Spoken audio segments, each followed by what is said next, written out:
What's the biggest bullet you've ever dodged? Sold my bar and grill business in August 2019. This one just materialized yesterday.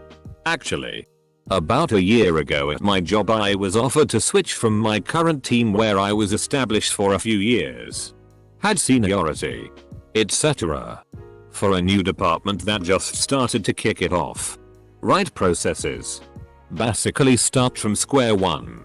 A lot more work for the same amount of pay. I figured FCK it and went. Yesterday they announced that they just closed the physical HQ office for my old department. And everyone in that entire part of the company would have to either move to one of 14 random states that we can pick.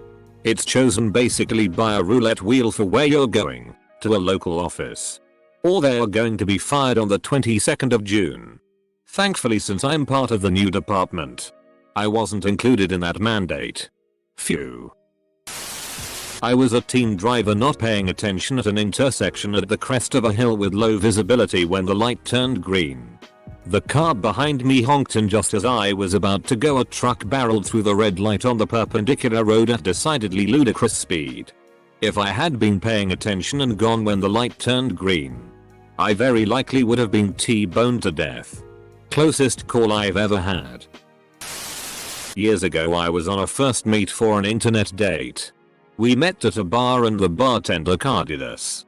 Even though we were both older, they were doing stings in the area, so he was carding every single person. Handed mine right over, but my date was an ass about it. The bartender checked mine and handed it back to me. He checked his, and rather than handing it back to him, he placed it on the bar right in front of me. It had the SZUL offender stamp on it. The guy picked it up, looked at the bartender, looked at me, and then got up and walked out. I immediately googled him.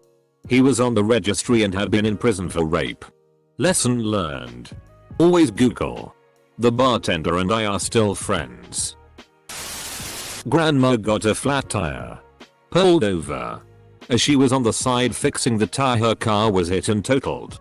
Right from her hands. She was okay. I was out kayaking on a lake and several bullets whizzed by me. There was a distinct crack buzz sound as it went by.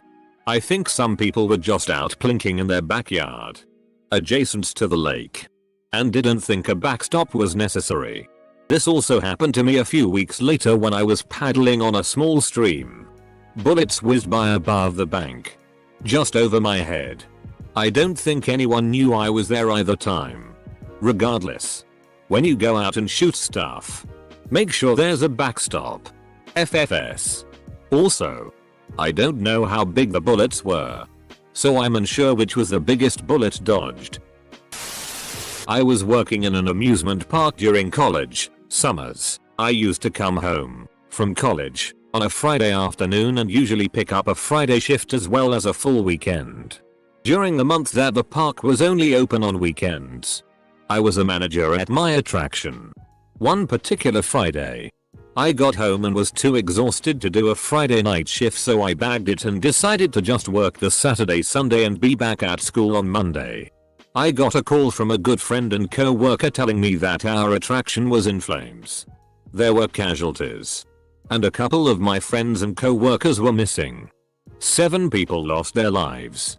My co-worker, assistant manager, went back in and pulled people out to safety. He was okay. I was in shock for a few days. Had I done what I usually do, I would have been there in charge. And I know I would have gone in to help.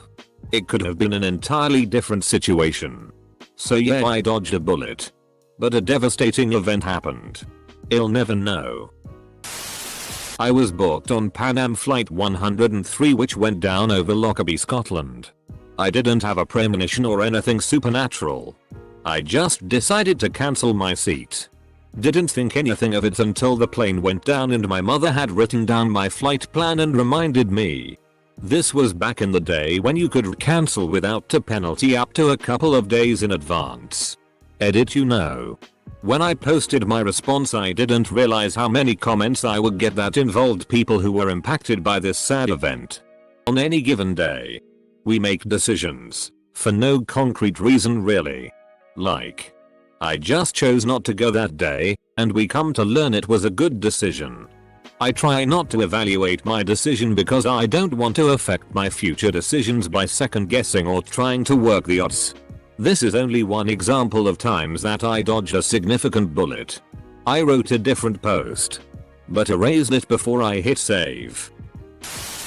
I matched with a guy on Tinder who played for the Atlanta Falcons. He was really charming and seemed nice. He asked me to fly down to Atlantic City for Memorial Day weekend. Said he would pay for everything, airfare, hotel, food, etc. But I had never met him before and he refused to give me his phone number. I was uncomfortable flying to meet a stranger, so I told him no. 2 weeks later he was on the news for kicking and killing his girlfriend's dog. 2005. My friend and I evacuated New Orleans 2 days before Hurricane Katrina and drove to Mississippi with the little money we had. We were trying to decide on where to stay for the night and it was between a mid-range hotel or a really cheap motel. Decided to spend a little more for the hotel. During the night the eye of the storm came through Mississippi and flattened the roof of the motel we decided against. I was subletting an apartment in college and got zapped by the electric stove. Gave notice immediately and moved out with very clear reasons why I was moving out. The building burnt a few weeks later. Edit. Well, this blew up. Thanks, kind Redditors. Physically? A bus. I grew up in Bermuda. And since it is such a small island, cars are limited to one per family. And everyone drives mopeds. I was driving into town and came up to a red light behind a bus. As is tradition, I scooted around the bus to be in the front of the line of traffic. Literally 2 seconds later a second bus smashed into the back of the first bus at like 30 miles per hour. I would have been pancaked. Without question. 100% dead. I just sat on the side of the road for a bit and thought about my mortality. Edit. Thank you for the awards. My only other Bermuda bus-based encounter was driving home from my first job in the rain. An oncoming bus in the opposite lane went through a massive puddle and sent what looked like a tidal wave of water right at me. It literally picked me and my little Yamaha V50 right up and swept us off the road onto some grass. So I guess in the end it was me one buses won. Not me. A Dutch mate of mine living in Tasmania had to visit his sick mum in Amsterdam. Booking his flight online. He said to his wife, "You know, I'm sick of flying Malaysian Airlines. The food is shitty. The hosties are miserable. It'll cost more. But I'm booking with Singapore." So, instead of dying on MH17, he was on a plane 40 kilometers ahead of it. Edit. Just to clarify. I really needed a job and the manager at a dispensary in my area offered me a spot. I said no and 4 days later they were raided and everyone got arrested. About 6 months after I left my ex, he got caught assisting a 12-year-old. He was 34 at the time. Edit. I had the wrong age. He was 34 when it started. By the time he was in jail he was 36. I got on an intercity bus and almost sat in the middle but moved and sat at the back. The bus later collided with a truck and got opened up like a tin can. If I had sat where I originally intended I would have been killed. My ex-girlfriend moved out of my house a day before the first lockdown in Spain. She previously pulled a knife on me. I had 2 job offers in different states at the same time. The one I didn't take was offering more money. But I just didn't gel with the guy who would be my boss and really liked the guy who would be my boss at the lower offer. The better offer was in a state I had always wanted to live in. For a company I admired. But something felt off so I went with the lower offer. I ended up meeting my wife in the city of the lower offer. Meanwhile, the company that had given me the higher offer abruptly closed and laid off their entire staff with no severance. So if I had taken that I would have been stuck on the other side of the country with no job and no money. Was driving on a freeway in the right lane when there was a sudden traffic jam ahead.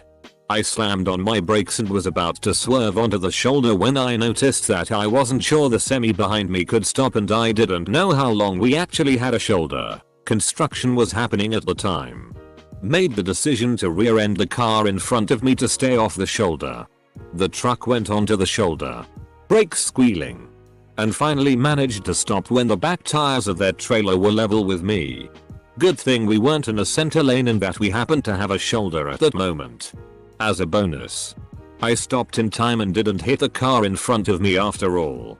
Though I would have happily taken that hit, and hopefully only would have shook up the people in front of me, in place of literally being hit by a truck. You have some good split-second decision-making skills.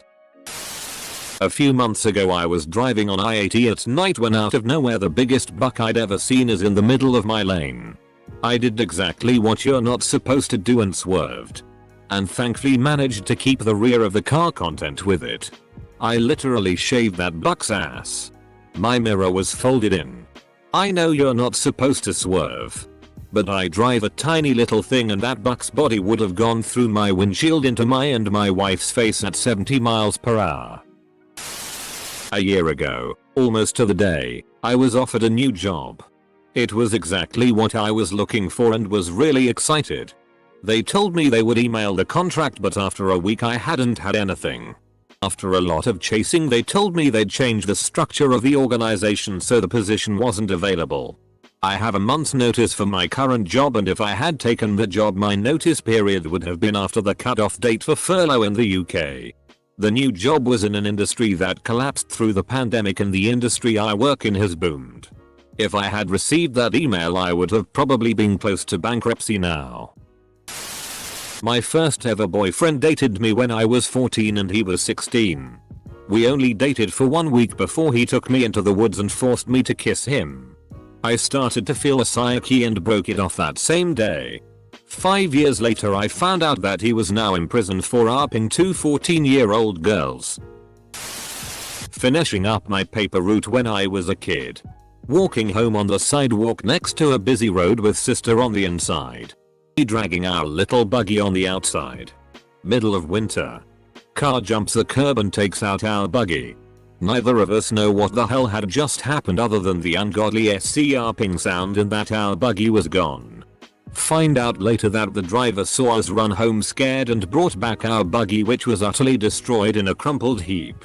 I was pulling the cart and my hand was on it, so I'm not sure how I avoided eating chrome that day. Not a single scratch on me. I still think about it regularly and it's been over 30 years. Not me, but my friend.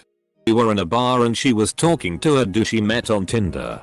When she turned around I saw him put something into her beer.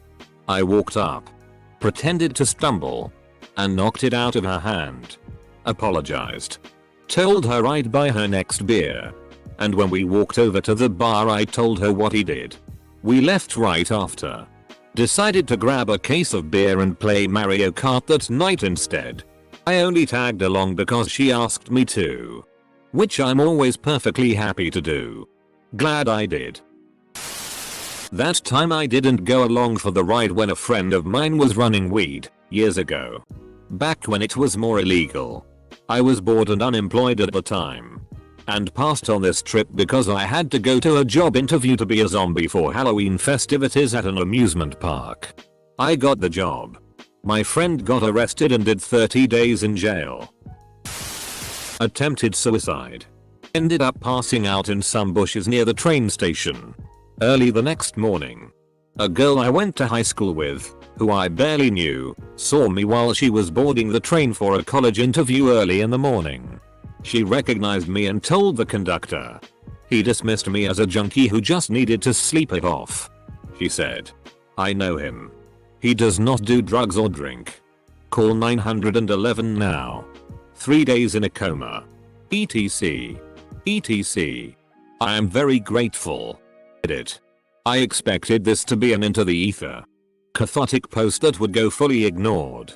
Thank you for showing your humanity. Internet. I promise to update when things come together." I found an explosive device in a National Guard training area when I was 14. It had little pull string and a metal plate to attach it to a tree. I held the thing in my hand and almost pulled the string but decided to attach it to a tree instead and put on a longer pull string. I pulled the string and it blew a 5-inch hole in the tree. The explosion was so loud the police came and it made the local news. They didn't catch me. I would have lost at least one hand. Maybe both or worse. They didn't catch me. Close bracket. I'm sure you would have gotten warned to call for help if you ever found something like that again. But you wouldn't have gotten into trouble for finding some old military ordnance. I broke my lease and moved out of a terrible apartment complex I was living in to move back home because I was broke. 2 weeks later the whole complex burned to the ground from a meth lab in another unit. A few edits for some commonly asked questions. The apartment was right outside of downtown Birmingham. I didn't have renter's insurance, broke 20yo at the time, so wouldn't have got any kickback from that. I did end up getting my security deposit back which they said I had forfeit by breaking the lease, so that was nice. That meth lab wasn't mine. I was supposed to hang out with a couple of friends one night. We were going to go to a party that we were all invited to the weekend before. I asked to get off work early so I could go to the party. My manager let me go early. So I went to go find my friends. But I had a really bad feeling all day and it just kept getting worse. Instead of turning left to go to my friend's house, I went right and went home. I found out a few weeks later that they got busted with cocaine in their car. They were 16 and 17 at the time. I was 18. So I would have been screwed. Had a friend who asked if I wanted to move to CA with him and his family. I was 16 and thought it sounded fun. I didn't know at the time, but he was actually rescuing me from my insane mother and a not so happy home life. When you are abused, sometimes it is hard to know you are abused until you become an adult and gain a perspective. I shudder to think what would have happened to me if I had stayed there. Once at a bar a woman was surprisingly into me as we danced. If I had had more confidence back then I definitely could have taken her home. In the end, one of my karaoke buddies ended up with her instead and got caught by her husband that night. I knew a guy that got stabbed by the husband after he went home with a woman. Apparently she liked seeing the husband go crazy on the dude she brought home. 9mm. Christmas. 2008. Me and lil bro were opening gifts on the living room and a bullet came through our crappy roof, landing a few centimeters away from where we were. People who fire guns into the air are worthless. In 1996, my parents were deciding between two houses to move into. They picked the new construction that resulted in being placed on shoddy soil and years of lawsuits when we ultimately moved in 2001. Anyway, the other house they could have picked, presumably on better soil, would have placed my older sister at Columbine High School as a freshman for the 1998 to 1999 school year. Reading this at first like this doesn't seem like a dodge blow. 2 consecutive seizures from alcohol withdrawal the day I checked into rehab without detoxing. I was told afterwards that it was 50/50 that I survived that night. I'm currently just a couple months shy of 5 years sober. I used to roller skate as a kid outside my house down a hill and never wore any kind of protection. Suddenly one day before I go out my older brother tells me I can't leave unless I put on a helmet. Which is weird since he's never cared before. Anyways I do it and that day, for the first time ever, I fell and landed on the back of my head so hard that the helmet cracked. That crack would have probably been my skull had I not wore it. Not me but my dad. He traveled to London for work back from 2001 to 2007. He was booked for the day off on the 7th of July 2005, as that is my birthday, and the train he normally got to work was one of the ones that was bombed by terrorists. Edit. I wasn't born in 2005, just to clarify. I almost fell for a pyramid scheme in high school. My friend brought me to one of their meetings, ACN, and I was so on board. But my parents talked me down. I was upset at them until I learned more about MLMs and quickly changed my mind. Sometimes I imagine where I'd be now if I went through with it. It wouldn't be pretty. That's for sure.